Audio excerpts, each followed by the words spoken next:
Hegel ele é muito conhecido pela filosofia política dele, desde a relação do senhor e do escravo, até a concepção dele de Estado e da visão dele da história,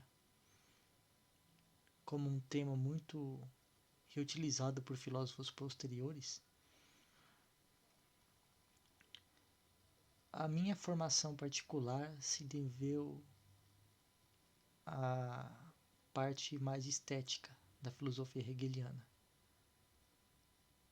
Era o aspecto mais estudado do seu pensamento onde eu estudei. Então, portanto, eu teria muito material, muito assunto para comentar, mas vou me deter mais àquilo que está nas obras dele. Primeiramente, na enciclopédia, um apontamento simples: a arte como sendo o espírito absoluto, dividido em si mesmo, que no lado interior aprecia uma obra de arte exterior criada para si.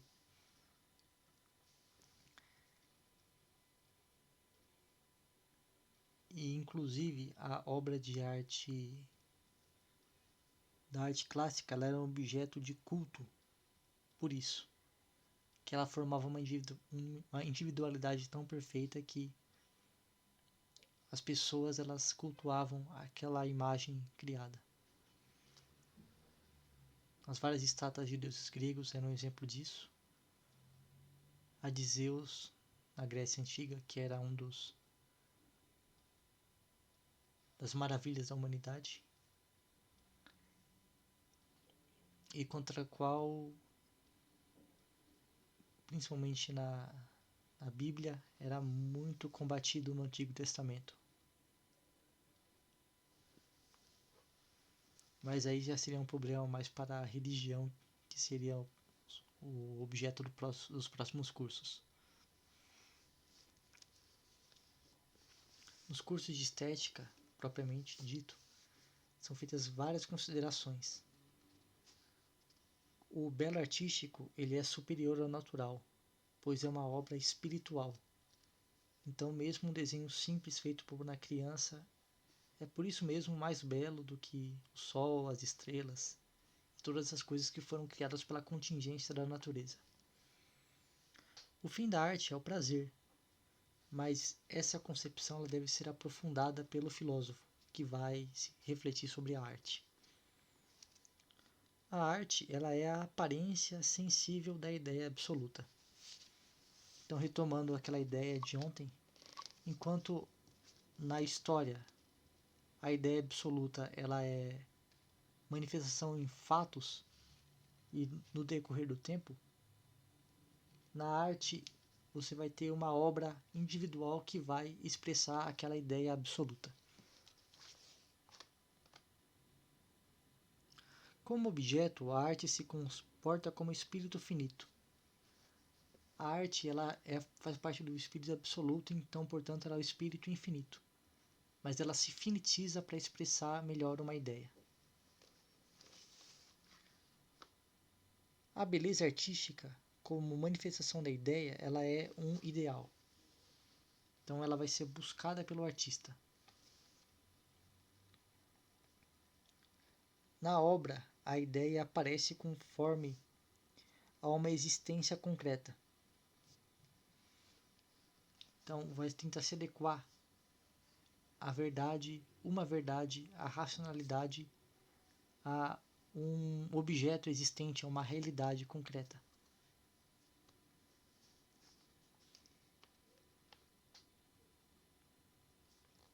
A unidade simples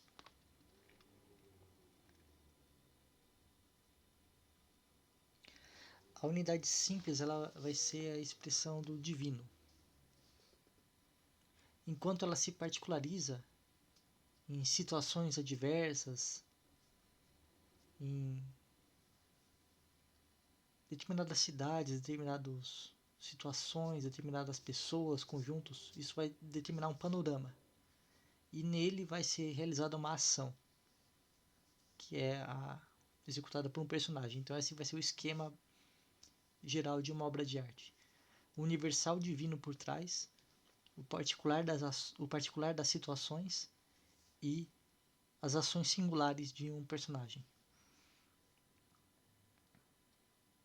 E a criação da obra de arte vai ser fruto da subjetividade de um artista, que para ele modelar a natureza, que ela é rebelde, tem suas complicações, é só um talento que vai conseguir injetar a ideia em uma matéria específica. A arte ela é dividida de dois modos. Primeiro, enquanto a adaptação da ideia à matéria. E a segunda divisão é das formas de arte mesmas que podem ser realizadas. Nessa primeira divisão,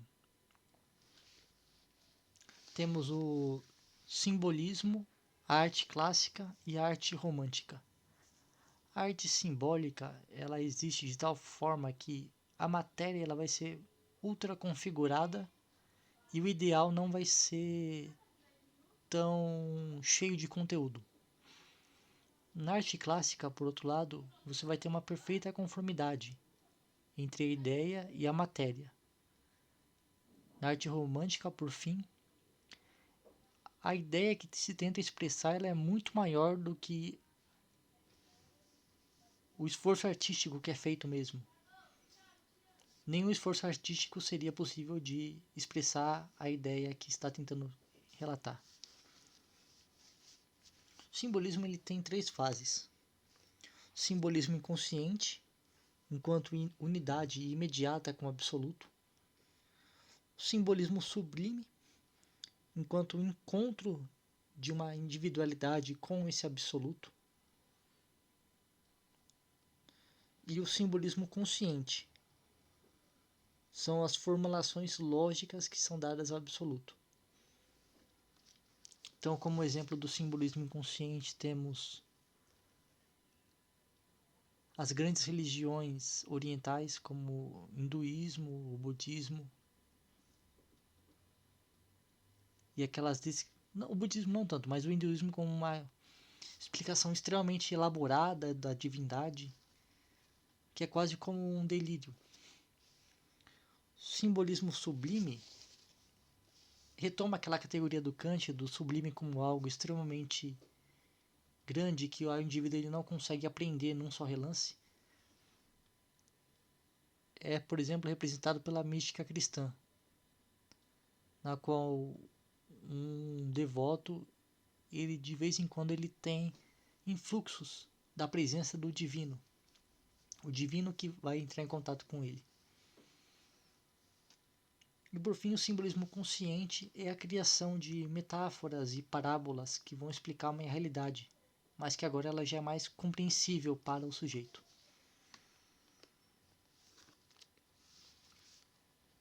Na configuração da arte clássica, negam-se abstrações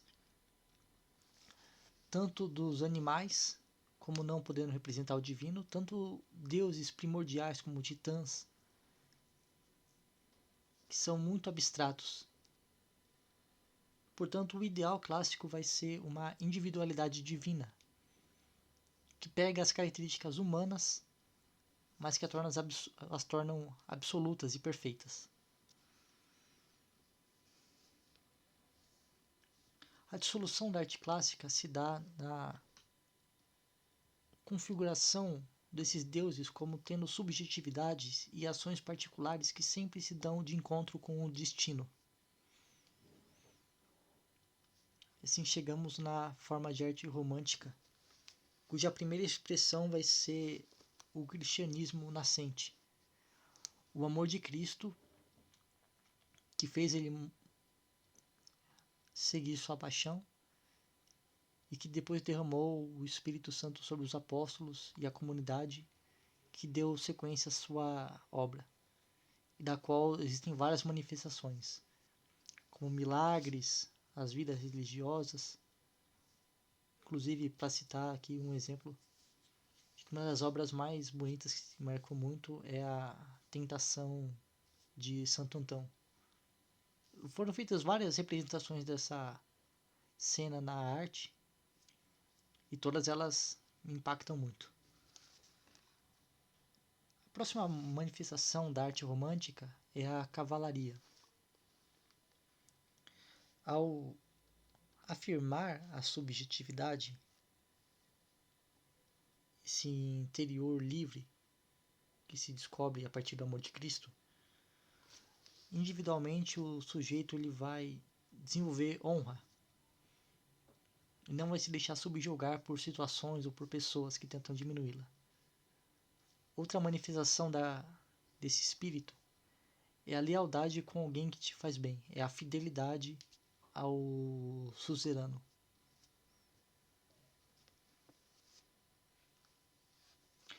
Por fim, enquanto desenvolvimento das vicissitudes do sujeito, se deparando com aventuras, com um contingente, com situações cômicas, com situações que estão muito além daquele primeiro drama da comunidade cristã. O indivíduo ele vai desenvolvendo mais e mais autonomia e se libertando daquele tipo de expressão de forma de arte. E assim ocorre a dissolução da arte romântica e da arte em si. A gente vai ver outro aspecto desse fim da arte mais adiante. Porque eu passo agora ao exame das formas de arte particulares.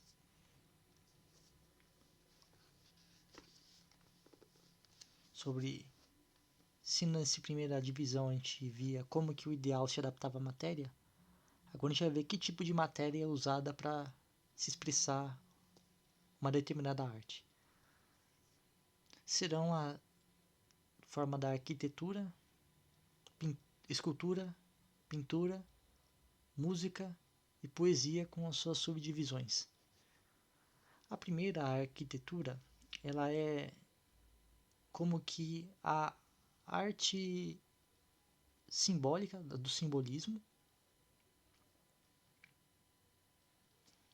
com as suas várias manifestações. Então nós temos uma arquitetura simbólica realmente, a arquitetura clássica, a arquitetura romântica, mas ela em si, a arquitetura em tese, ela é uma arte que não consegue expressar totalmente seu ideal e ela se preenche de muitas e muitas formas que não teriam tanto sentido, não tem tanta ideia por trás, mas que são bonitas, né? A gente pode relembrar agora imediatamente as catedrais góticas com todos os seus detalhes, toda a sua beleza, imponência. Porém, a arquitetura ela se define porque a ideia ela é pressionada pela gravidade. Ela é ligada pela necessidade das pessoas de construir essas casas, esses ambientes.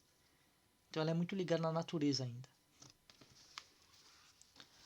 A escultura, por outro lado, ela é uma arte propriamente clássica. Apesar de termos esculturas simbólicas, esculturas românticas, a escultura ela representa melhor a arte clássica.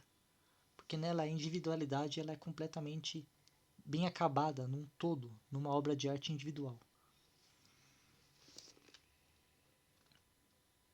A matéria, ela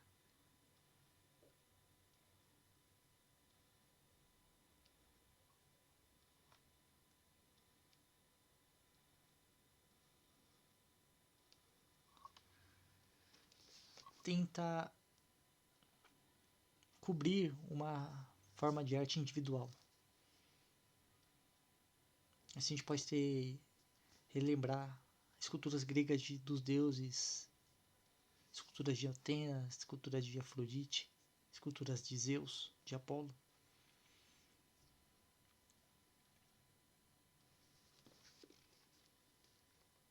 Por fim, as formas de arte propriamente românticas serão a pintura, a música e a poesia.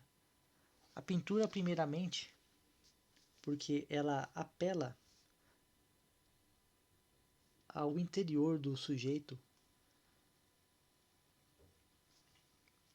pela expressão exterior de formas e cores.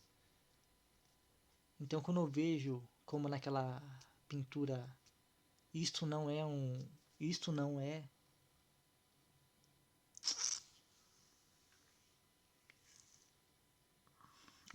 cachimbo, porque obviamente ali você não tem a matéria de cachimbo, ali você não tem o formato de cachimbo, você tem o desenho de um cachimbo. Mas pela própria arte, pelo próprio cuidado do desenho, nós conseguimos imaginar. A gente consegue imaginar pegando aquele cachimbo, olhando de um lado, olhando de outro, colocando um cigarro nele, fumando, etc. A música vai além disso. A música ela apela totalmente ao sentimento, desprovido de qualquer manifestação concreta. E nela, cada sentimento vai dando sequência a outro sentimento. Essa é a essência da música. Por fim, a poesia seria a melhor manifestação da arte, porque nela o discurso ele demonstra perfeitamente a interioridade de um sujeito através das palavras e das construções. E a poesia por si ela vai ter 3 momentos. Primeiramente a épica,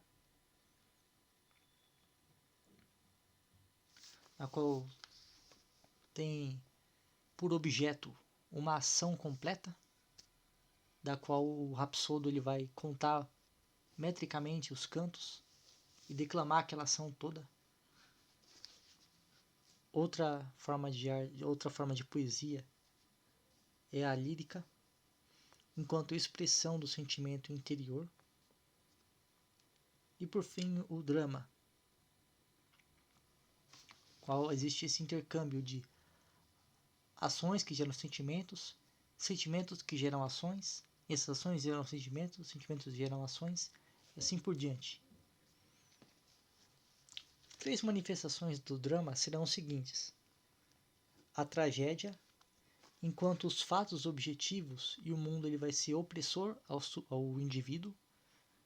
Vai ser comédia, enquanto o indivíduo ele vai se permanecer e vai sobreviver a todos os fatos que se oporem a ele e se tentarem ir contra ele. Por fim, o drama propriamente dito ele é o temperamento desses 2 polos.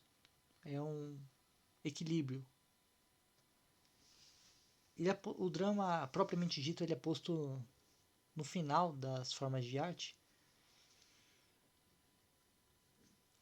inclusive porque a gente pode dizer que Hegel não chegou a ver a ascensão dos grandes romances de Dostoiévski, Tolstói, Zola, Machado de Assis, e também não pôde ver o quão influente, por exemplo, são as novelas na nossa cultura, que são formas de drama por excelência. Mas a questão do fim da arte e do fim da história é outro ponto que daria margem para abordarmos cursos sobre isso. Então eu termino por aqui.